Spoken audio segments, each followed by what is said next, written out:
I'm joined in the studio by Lewis Goodall, presenter of Sundays with Lewis Goodall on LBC and co-host, of course, of Global's podcast, The Newsagents. Henry Riley's with us as well, with an exclusive story on how the Met is going to handle a particular aspect of support for Palestine action.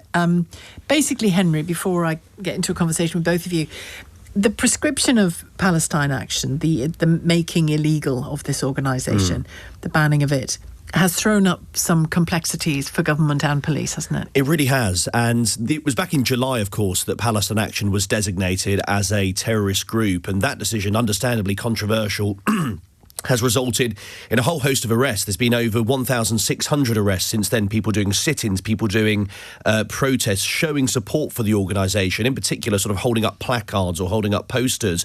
Just last Saturday, almost 500 people in central London were arrested. Curiously, though, we've been told by the Met Police that displaying a message with the exact same words or sentiment that could get you arrested, say, in Trafalgar Square, support for Palestine Action, is legal if people display it from their windows. Now, protest lawyer Katie McFadden explained to us why. A person in a public place commits an offence if they, for example, display an article as to arouse reasonable suspicion that they are a member or supporter of a prescribed organisation. So someone who is displaying a poster within the window of their own home is not fundamentally in a public place when they're doing so. Now, the reason we were alerted to this was a particular incident in Peckham where officers were involved about a placard that was effectively in the window there in southeast London, which said, "I oppose genocide, I support Palestine Action." But in a letter seen by LBC, the inspector at the Met says, "We've looked into this matter and our lawyers say it is not an offence for this poster to be displayed from private premises, even if it can be seen from the street." Now, we understand the Met have dealt with several similar cases to this. Now, we put this to Chris Philp, who's the Shadow Home Secretary, who is pretty unequivocal. The law should be changed because supporting a prescribed terrorist organisation, which includes organisations like Hamas, it's reasonable that displays of support for those organisations should not be publicly visible. And therefore, I think the law should be amended to cover circumstances like these as well.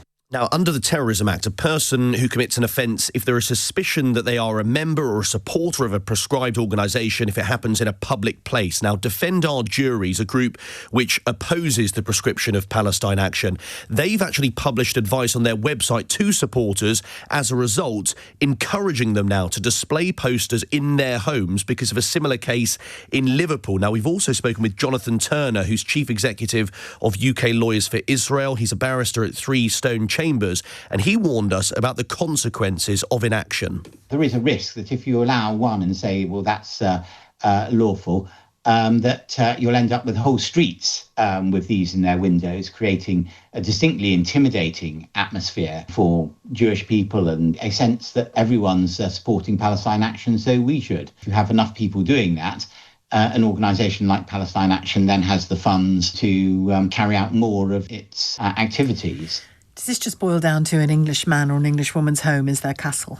Yes, it will quite. But interestingly, when we were looking into this, in Scotland, there's a very similar case where authorities took a decision to charge a man in Glasgow who very similarly had put a supportive poster of Palestine Action in his window.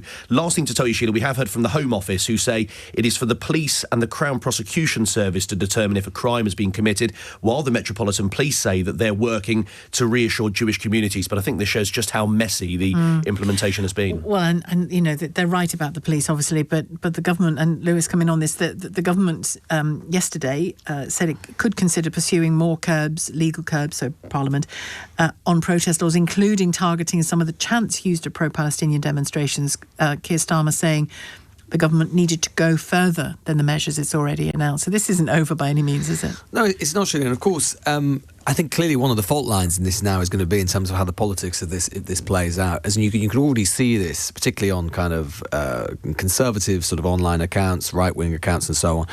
basically saying that now there is a ceasefire, assuming it comes into force and assuming that it holds for any length of time, then these protests should just stop, because they're saying the idea has always been that basically this is about, or that it's said to be about, what is happening in Gaza and the starvation, all of this sort of thing. And therefore, if that stops, the protest will stop. But I suspect, of course, they won't stop, because many of the people involved will say, OK, well, the direct warfare may have stopped for however long, but we have no guarantee that that is going to endure. And they'll say that the overall plight of the Palestinian people continues to be very much as it was, but with the added problem that 90% of all homes and buildings in Gaza have been destroyed. So you can see, I mean, look, over the last 2 years, I mean, in a way, what's happened to British politics is a sideshow by comparison to the horrors of October the 7th initially in Israel, and then the horrors of everything we've seen in Gaza since. But it's nonetheless true to say that the protests and the reaction to the protests and the counter-protests to the protests, they have generally been a bit of a toxin in British politics, because what they have done, whether you're in favour of them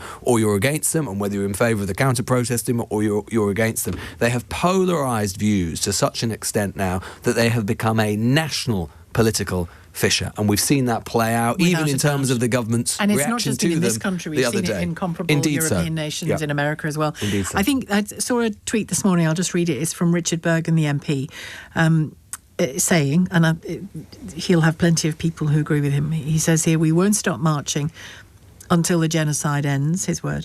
We won't stop marching until the arms are no longer sold. We won't stop marching until the war criminals face justice. We won't stop marching until Palestine is free from occupation. Join us this Saturday, da-da-da-da-da. So on it goes. Well, going on from Henry's point, I mean, because of the kind of messiness of the law, and the fact that there are these kind of inconsistencies about what you can display, and the fact that Palestine action has been prescribed, the fact that they have been prescribed, and once an organisation is prescribed, it's almost never unprescribed, right? It stays on the list. The Home Office keeps it on the list.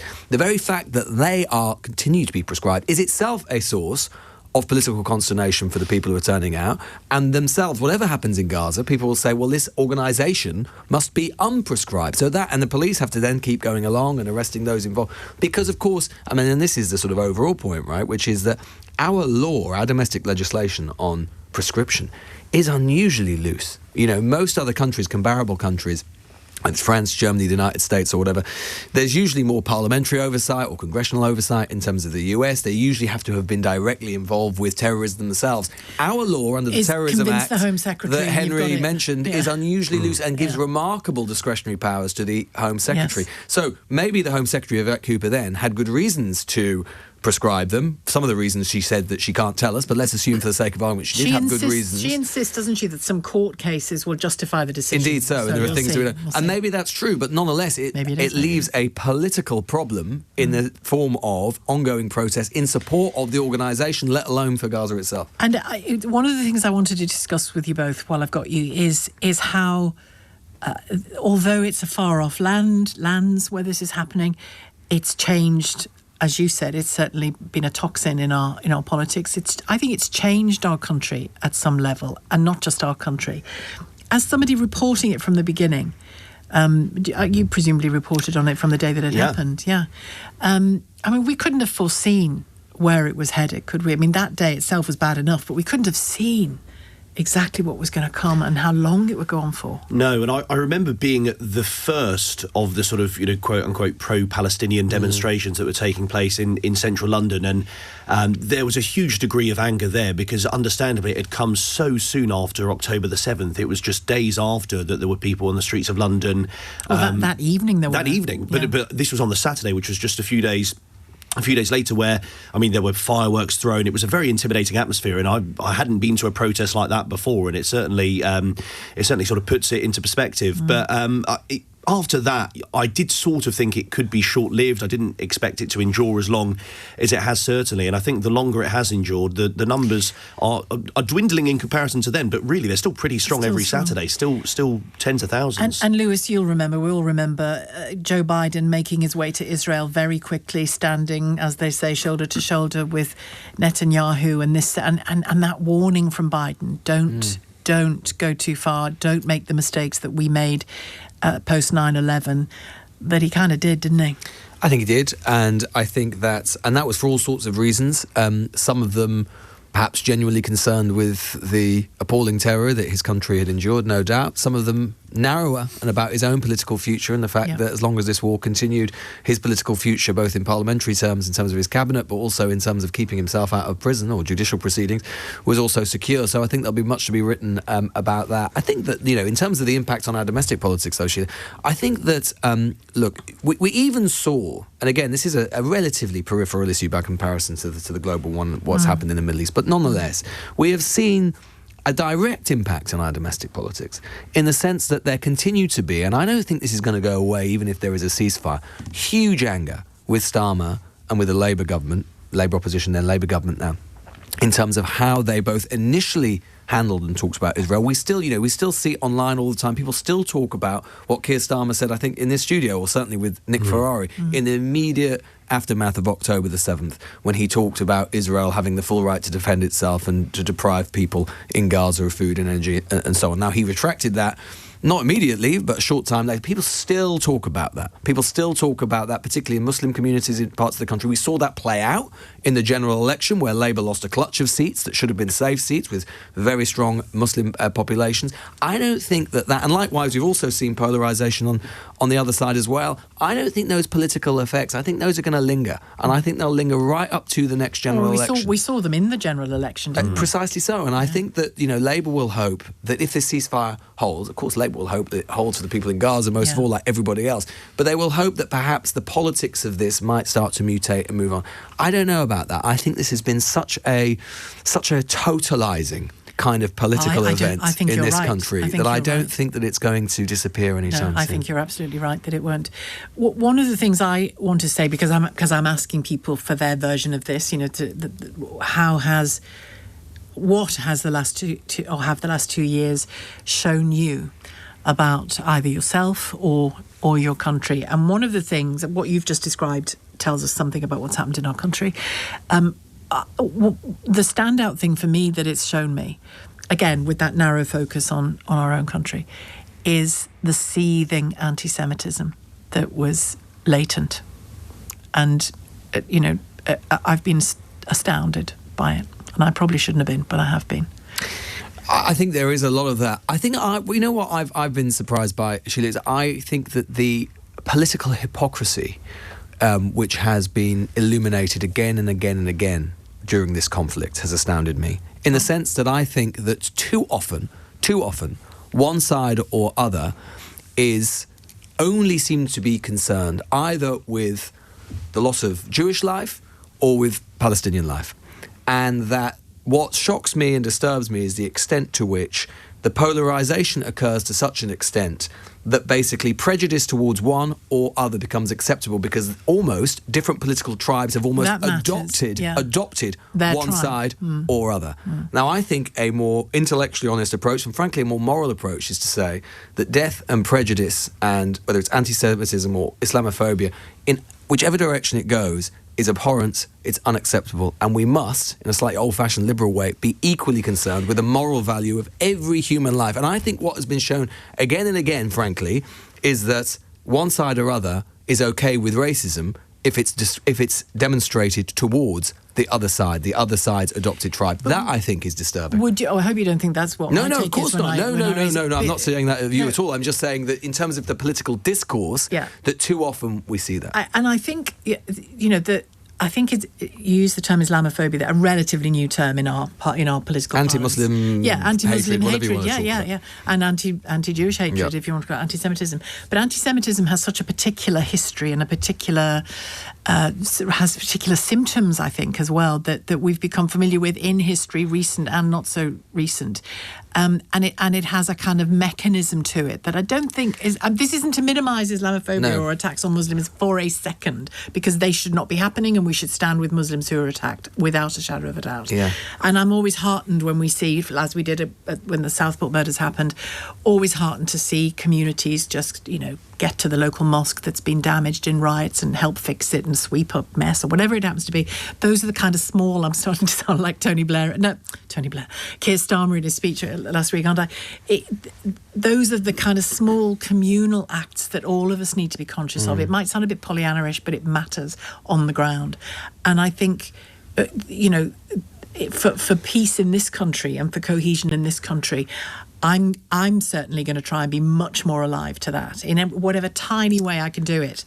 I think we should all be alive to that. I think one of the complexities is, and maybe, this is as much on the media as on us and so on, is that it is very difficult to disentangle in a way that we ought to be able to do for historical and political and cultural reasons. It is often very difficult to disentangle Judaism and Israel.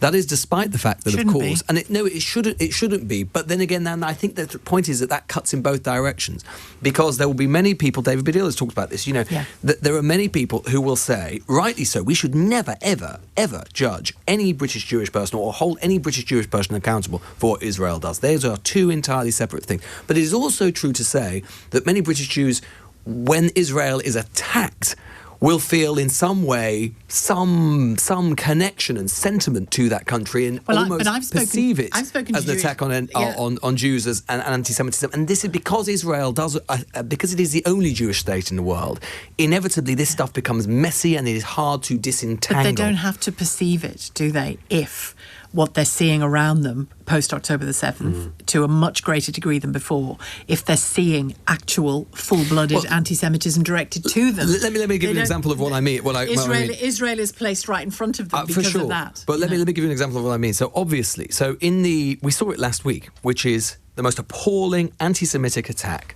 violent attack on the streets of our country.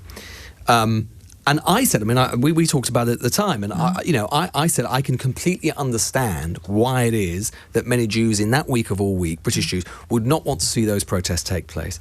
It is also true to say, of course, that the people organising those protests can legitimately say, well, hang on a minute, this isn't about you British Jews. We've got Jews here. This is about what Israel does. But nonetheless, even some British Jews... it was actually about this government's prescribing of Palestine action, indeed so. But even so, there will have been British Jews who, even though they intellectually, and I myself, not Jewish, but I can, again, you can see that intellectual split between what Israel does and British Jewry, and yet in that week something somehow felt wrong about having those protests, despite the fact that those two things are separate. So that is what I mean about these things becoming entangled. And I think though, just to add one more thing to that, I think by last week, they British Jews who may or may not have an affinity to Israel had 2 years worth of anti-Semitism being shoved down their throats. Now, I would also say, but what you've just said there, the exact same applies.